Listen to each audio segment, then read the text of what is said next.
Baik, selamat pagi. Nama saya Valeria Ola, NIM 1910416895. Kelas Manajemen A2 pagi. Dosen Bapak Adi Mursalin, Sarjana Manajemen, Magister Manajemen. Mata kuliah Manajemen Pemasaran 2. Baik, di sini saya akan mempresentasikan mengenai Market and Product Research.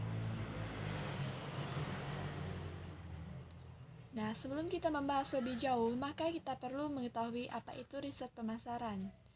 Menurut American Marketing Association atau AMA, mendefinisikan riset pemasaran adalah sebagai fungsi yang menghubungkan konsumen, pelanggan, dan masyarakat umum dengan pemasaran melalui informasi.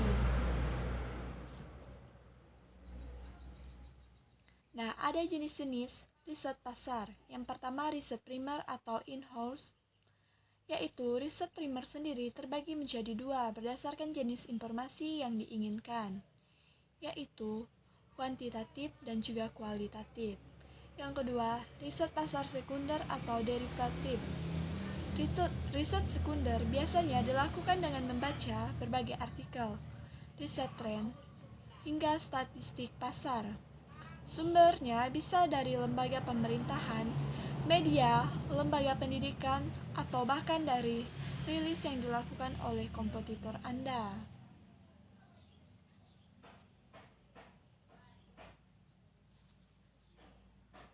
Dan selanjutnya ada problem mapping.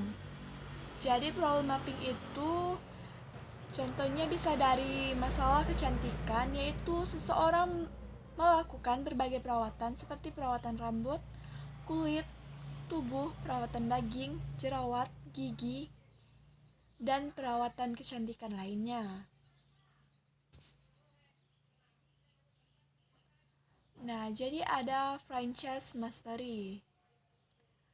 Jadi ada permasalahan dan dia itu yang kedua itu dia sangat memerlukan barang atau jasa tersebut, maka yang terjadi adalah mereka akan membeli atau menggunakan produk atau jasa itu.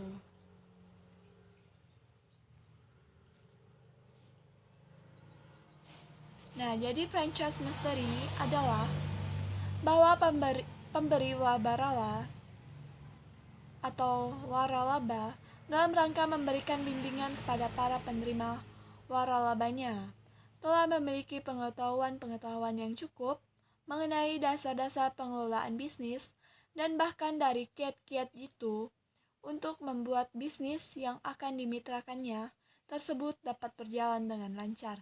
Baik, contohnya seperti orang yang ingin memakan pop mie atau mie instan tetapi tidak mau menunggu lama.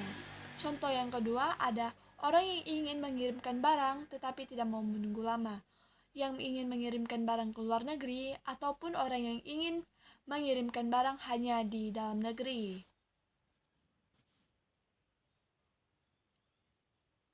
Nah, jadi berikut ini ada beberapa tips yang bisa dilakukan untuk melakukan riset pasar dengan baik.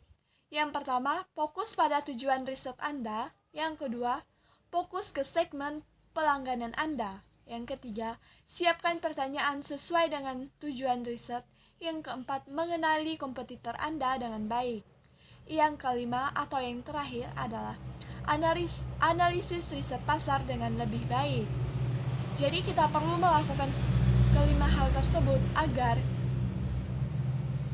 riset pasar kita dapat berjalan dengan baik. Nah, jadi selanjutnya itu ada how big is the market. Baik, ada aktual data dan kedua itu ada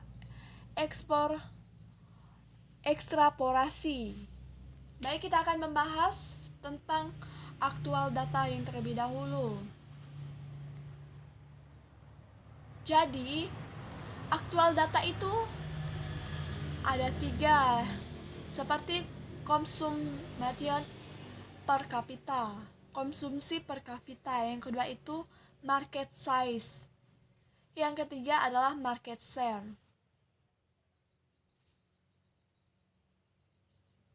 Nah, dari mana saja data dari market untuk melakukan riset? Yang pertama itu ada brand market atau benchmark. Yang kedua ada kompetitor atau kompetitor. Yang ketiga ada internet. Yang keempat adalah customer list.